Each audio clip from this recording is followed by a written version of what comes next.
4. God, you've been so good to me. Yes, Lord. You've been so good to me. Thank you, Lord.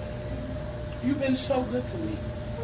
Jeremiah chapter 4, you've been so good to me. My. You've been so good to me. Yes, Lord.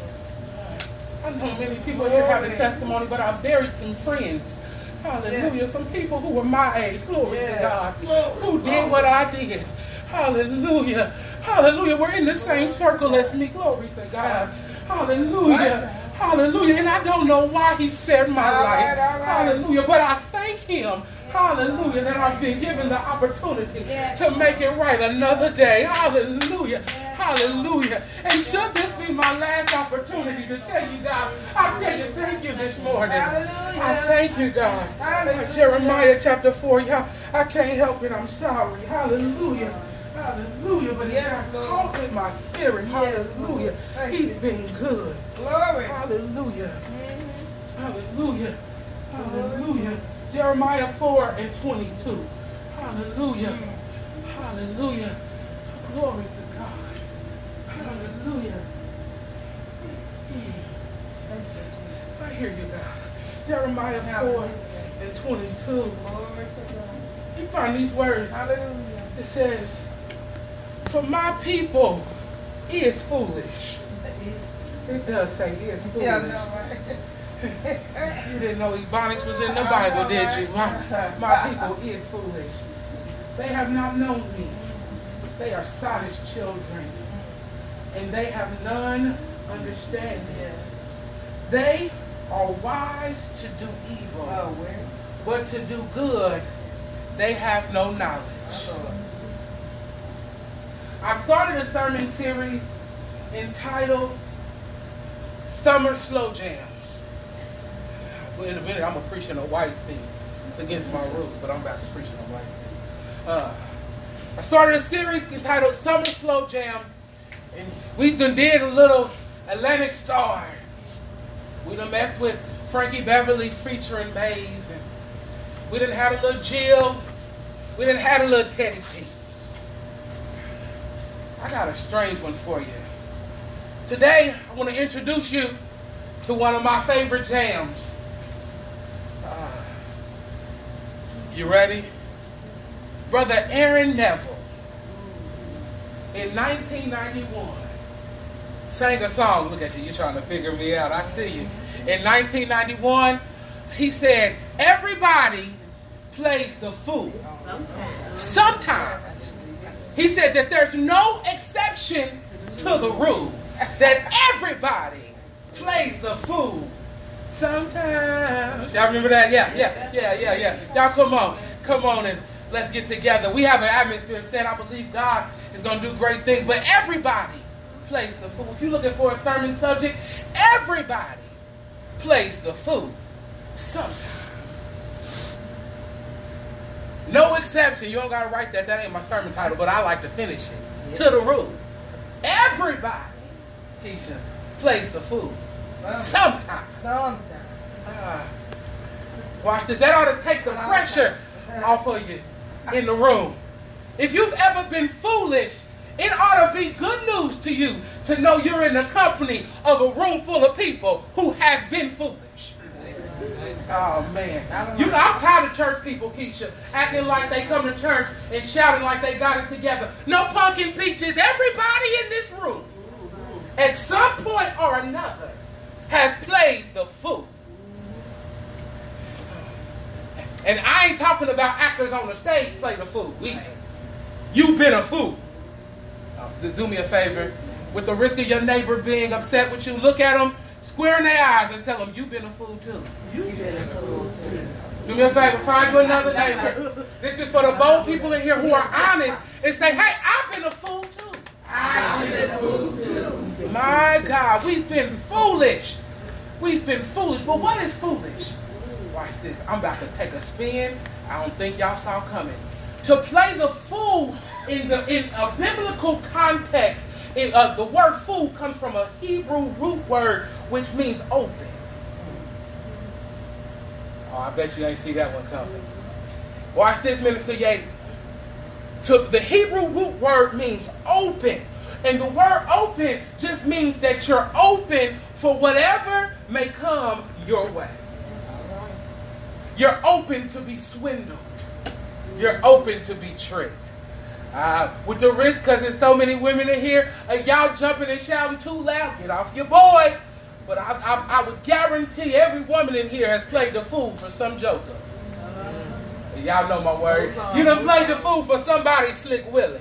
Move on. Move on. Move on. I'm going to move on. Move on. She said, I'm going to move on. Watch this. When you played the fool for that dude, it was because you were open. Because your mind, your spirit was open. Watch this. The God created us. It's going to sound crazy. He created us open. Because he wanted to sit in the openness. So he left us open. Watch this. In the Old Testament, fool refers to worshiping an idol often. It's a fool who says in his heart there is no God. How do you end up in idolatry? You end up in idolatry because of your openness. I'm taking a switch. Watch this. I'm going to invite you into our Bible study. We're doing the Bible study series, Healing the Heart, Healing the Hurt in My Heart. And we were talking about expectation and idolatry on Wednesday, and I couldn't let it go. So I want to help you. Because idolatry does not look like the golden calf. Paint a picture for you. I'm reminded, Sister Elliott, of that story in the Bible where the children of Israel got delivered out of bondage, got to the bottom, I believe it was Mount Sinai, and Moses went up to worship God. Quick Bible study fact, the one scripture ever written by the hand of God was the Ten Commandments. Moses was on the mountaintop getting the Ten Commandments written by the hand of God, and the children of Israel were building a golden calf. Amen. God had delivered them out of captivity, and they were choosing to worship a golden calf. That lets me know that you can sit in church and be free. Watch this, be in the presence of freedom and still be bound to an idol. Oh, watch this. Some people come to church Sunday after Sunday and Wednesday after Wednesday, and you are inspired by the message, but the message inspires you to further worship your idol. Yeah. Let's start identifying some of the idols that we have in our lives. Some relationships are idols. You worship some people more than you do the King of Kings. Man. My God. I want to know, who has God's seat in your heart? Oh, it's time to come out now.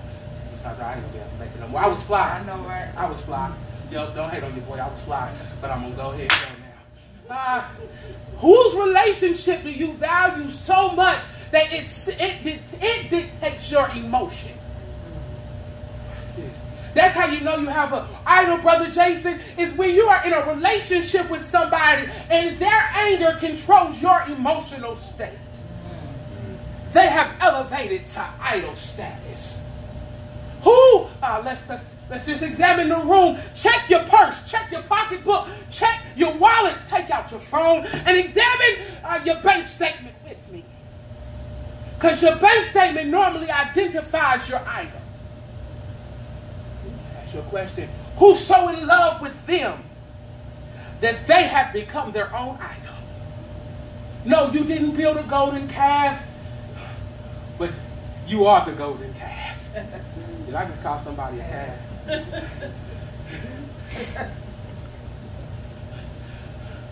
Idolatry. Watch this. Just in case you missed it, I'm going to chop screw and rewind it one time, slowing down for you. We started the message with everybody plays the fool sometimes. We connected fool to idol worship. Watch this. Everybody in here has participated in some form of idol worship at some point in their life. And I'm tired of church folk, Michi, trying to identify themselves as something that they have not been. The moment we take the cover off and are honest about our relationships previous, watch this. I'm not saying you're an idol worshiper in here now, but I am saying you need to identify when you were. Crenshaw, mama, let me tell you, if we can't identify when we were, then we won't identify when the root springs back up in our now. Yes, that's right. Teach. That's why when that old boo thing call you and you don't realize or recognize or acknowledge that the old boo used to be God for you. He call you and all of a sudden the butterflies go off again. Sucks you right back in. You know how that can happen? It's because you didn't identify what that was in your life before. God delivered you out of it. And like the children of Israel, you went right back to it. Today, I want to examine 3 areas to work on. We had Community Day yesterday. We had Pastor's Anniversary last Sunday. I'm tired.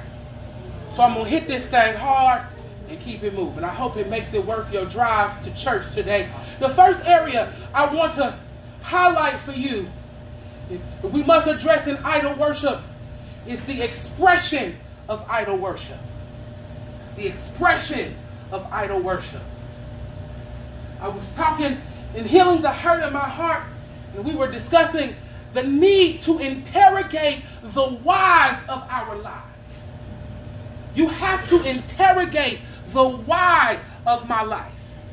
Most people do not sit down and spend time interrogating, why did I do that? Why did I have that emotion? Why did I go there? Why did I pick this to be my boo thing? As you examine the whys of your life, you start to figure out your own heart. The heart, go Bible study on you real quick, is a collection of thoughts that sit at the center of who I am. They are the box of ideas that make up me. Out of this box flows feeling or emotion. Those emotions result in action. Say it again. Slow it down, chop it, screw it, make it work for him. Crenshaw, I got you. My actions, the reason I'm asking the why is because I did this because of an emotion. But my emotion was born from a thought. I need, while I'm healing the hurt in my heart, and to make sure I never play the fool again, I need to journey back past the emotion and overcome the action to get to the thought that produced it so that I can be healed. God, I'm tired of surface healing. I want you to heal me at the root. I heard somebody in here asking God, God, don't heal the extension of the pain, but heal the root of it. Because if you heal the root, it'll fix the extension. Oh my God. We have taken MAC makeup and covered up so many scars that God wants to heal, but all you doing is coming up with 12 steps to fix a symptom and never fixing the problem. Teach. All right. Teach. Here we go. Today, we need to identify and deal with the action or the extension of the heart. Watch this. Cecilia, it gets a little deeper than that. We have to deal with now the stuff in our heart that never escapes, the unescaped thought. If you write it, label it the unescaped thought. I used to have this discussion with my sister who used to be really dope. Watch this. Cecilia, you're a Bible scholar, so I think you flow with me here. You know, some people will die a homosexual, but never have committed a homosexual act. You know why? Because it's in their heart. Or their head. See, the head and the heart go hand in hand. You got to come Bible study to get that part. But they're the same. My heart is the center of my universe, the collection of my thought. And some people, watch this, have homosexual thought life, but are in heterosexual relationships. And when God looks at them, he sees the homosexuality. But they refuse to deal with the homosexuality. So what do? They create a 12-step program for themselves to cover up the symptoms of what the root is inside of their heart. We must learn how to be bold enough to transcend our feeling and to transcend our cover-up, to deal with what has not escaped our heart.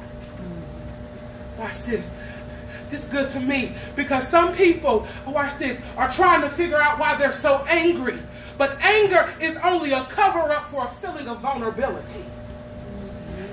And until you learn how to transcend your thought life, until you have mastered, watch this, and I don't mean learn like get in a book and learn, until, watch this, 2 words, until you're honest and courageous enough to transcend your thought life, to interrogate yourself, to put your own self at the first 48 table and pass your own self the cup of water. We all watched first 48 and seen them take that cup of water. Soon as they drink the water, they start talking, right? Slide yourself a cup of water across the mirror and ask yourself, what's in my heart that hasn't escaped? Watch this. Because you may find that you love God, but you love something else more.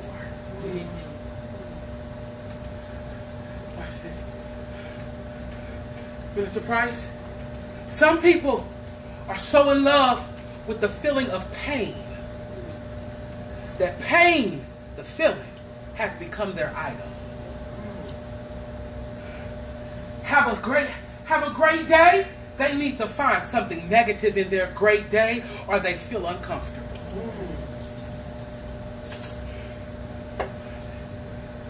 Has an emotional state become your idol? Watch this. Minister Yates is blessing me because some people seek after joy so much so that they'll sacrifice themselves on the altar of joy in order to have joy. They spend all their money trying to create joy. Make sure they associate with people to create joy.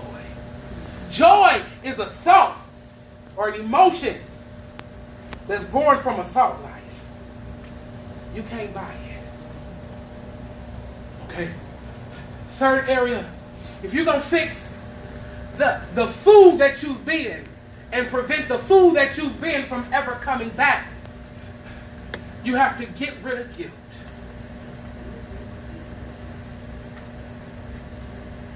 Some people never get healed because of the guilt of where they've been.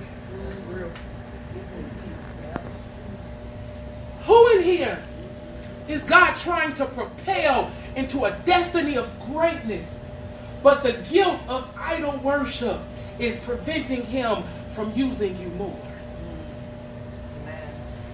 It's real. When God has a weighty calling on your life, when he's called you to step out of your comfort zone and move into the box of the unknown to do the great that he called you to do, there is a feeling of guilt that will hit your life and cripple your feet. Because who am I that you would choose me? God, you remember Ray Ray? I worshiped Ray Ray more than I worshiped you. How can you send me now? How? Watch this. Sometimes, this is for a couple of people in here. Sometimes you can be so accustomed to playing the fool that playing the fool is your guilt trip for not doing God's work, fulfilling your destiny. I want to ask you, can God get you to recover from the fool you've been to make you the marvel he created you to be? Let's go to the Bible. I gotta go to the Bible. I done gave y'all a good thought life, but I gotta prove it in the text. So I'm gonna give you, y'all gonna have good notes today, I pray. I pray to God you get good notes today. Because this message, we praise God before the message because this message was not created to make you dance, it was created to make you think. To challenge your thought life. I want to give you the, I believe, God-proven and tested method to ensure you don't become or ever play the fool again. Minister Yates, I don't know how to say this no other way. My sometime is yesterday. It sounds like everybody plays the fool sometimes. My sometime to play the fool, that was yesterday. I ain't playing the fool another day in my life. All right. Jeremiah is speaking in the book of Jeremiah to the children of Israel as they come out of a captivity. They're coming out. They went into captivity for idol worship. Coincidence. And they're coming out of idol worship. And as they come out of idol worship, God starts the conversation off, Pastor Elliott, by telling them to break up the fallow ground. Jeremiah 4:1. I'll read it to y'all because y'all like to read. Verse 3. For thus saith the Lord to the men of Judah and Jerusalem, break up your fallow ground, and sow not among thorns. Somebody say, I got to break it up. I got to break it up. And when God is about to heal the hurt in your heart, remove the idol worship, when you are not going to play the fool, you must make sure that your heart is always pliable to the word of God. Watch this. In order to make your heart pliable to the word of God, to break up the fallow ground, you must admit to yourself that you don't know enough to get it done. To kill the fallow ground is to realize, recognize, and acknowledge that your intellect is not good enough to accomplish the task. The ground of your heart becomes concrete the moment that you create a group of thoughts that you think are solid enough to get what God called you to do done. At the moment you say, look, God, this is how you know you got vision. When your vision is bigger than your means to accomplish it, then you know you have vision. Watch this. And the reason why God gives vision that way is because if you know enough to accomplish the vision, you are a glory stealer by nature. You'll steal the glory from him. So God needs you, watch this, to break up the fallow ground by admitting that what you've done and your way of doing it is not working. Can I ask you, is that something you're willing to admit? I know you spent a lot. You put a lot of effort and time and energy and a lot of resources into building it your way. But I wonder, is there anybody in here who is willing to admit, God, my way doesn't work? Man, watch this. It's just heavy for me. Jay, you paying attention? This is crazy to me. This is heavy. This is my spot right here. Watch this. Even though it looks like I'm succeeding, in the middle of my ascent, I tell God, my way don't work. Help me. Watch this. Or else you have to suffer destruction on the other end. See, when you're achieving success and you realize this success isn't mine, God, my way is not working, help me. He can keep your flight ascending.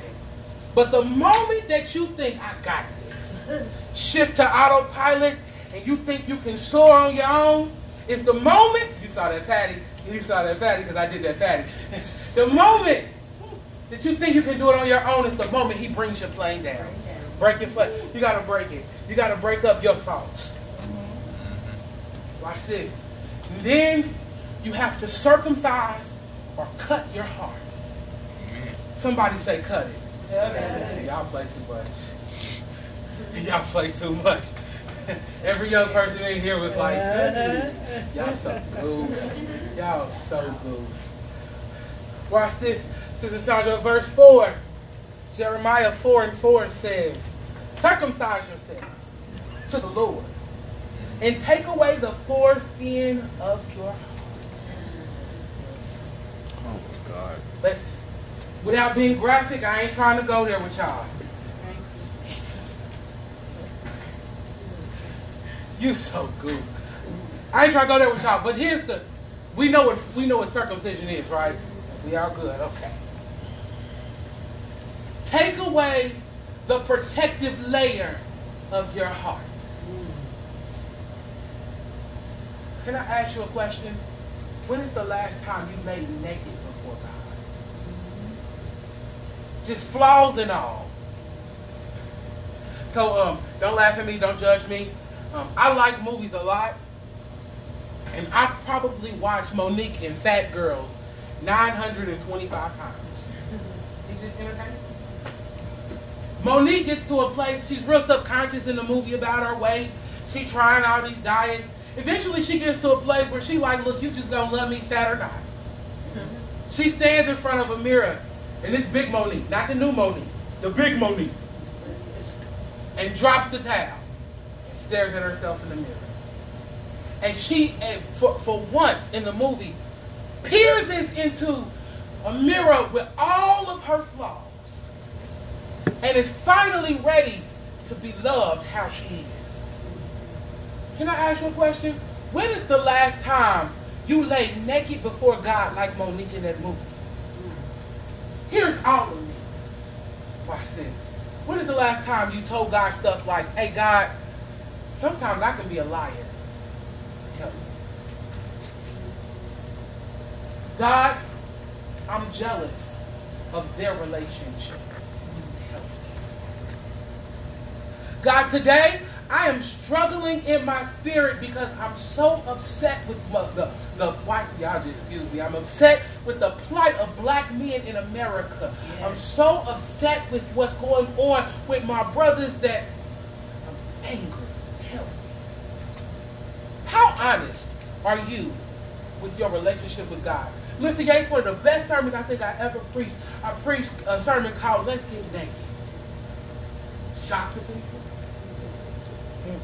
Adam and Eve in the garden, I'm about to move to my last point. Adam and Eve in the garden, when they realized that they had messed up, the first thing that they did was try to cover themselves. Put on some clothes. Try to cover. Watch this. Your cover-up is only born from your wrong. But you serve a God who you can't cover up anything from. I want to ask you, what kind of sense does it make to cover up something from the person who can see through the cover-up? Watch this. Because your cover-up ultimately only handcuffs God's ability in your life. So you're covering up and you think you're hiding from God, but it's only hindering you. Because he still sees it. You might as well go ahead and be honest. So you got to break it. You got to cut it. Keep one more. Y'all being blessed this morning? Yeah. Amen. You have to understand, it's going to be bold, just a little bit. The relationship between your heart and God's heart.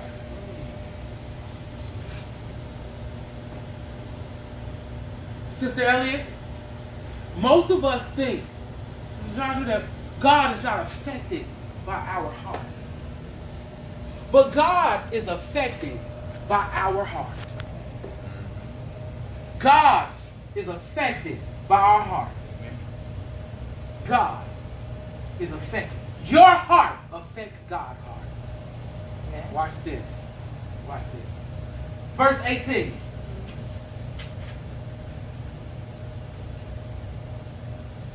Says, thy way and thy doing have procured these things unto thee. This is thy wickedness, because it is bitter, because it reaches to your heart. That's your heart, right? It says your heart, right? It says your heart, right? Yes. All right. Your heart. Watch this. God's response to verse 18 is verse 19. It says, my bowels, I am pained at my very heart, and my heart maketh a noise in me. This is God saying, my heart is making a noise in me. I cannot hold my peace, because thou hast heard, O my soul, that the sound of the trumpet, the alarm of war. Watch this. I have to make sure I get the food out of my heart, because my heart is causing God pain. My heart is hurting his heart. Watch this. I'm done. We closing. Here it is. The end of this.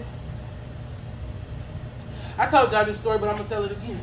And she's going to be embarrassed. I remember, I believe it was a December day.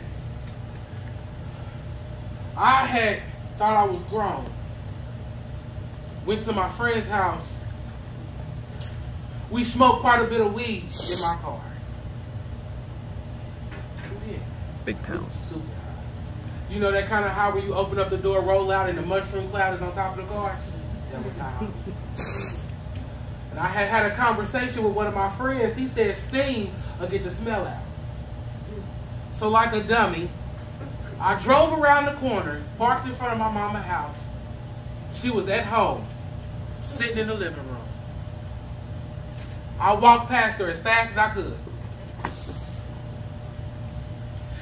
Got in the shower. She instantly was on the phone. Hold on, girl, I gotta call you back. I'm in my room trying to take these clothes off as fast as I can, and in my mind, what's moving fast, because I'm high, is moving real, real slow.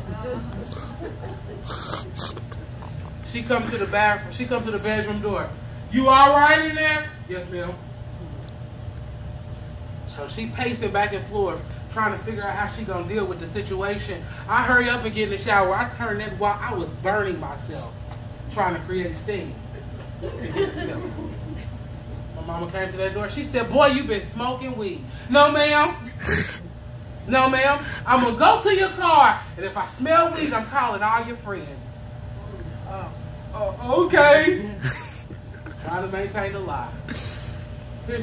Watch this. Here's the close of the message. My mother let me go to sleep that night. I'm lying. I went and got in my bed. She ain't beat me. She ain't whooped me. Nothing. I told her she let me go to sleep. The next morning I woke up and breakfast was on the table. But it wasn't 2 plates, it was only 1. She made herself breakfast and forgot all about me. She pulled one of them serious mama moments. So she said, come here, son. I need to talk to you. Yes, ma'am. She said, I don't know what I've done wrong in your life. I've done the best I could do as a single mother. I've tried to provide for all of your wants. I've tried to provide all your needs and most of your wants. I've broken my back. With tears in her eyes, she said, I'm so disappointed in you. My heart is broken because you chose this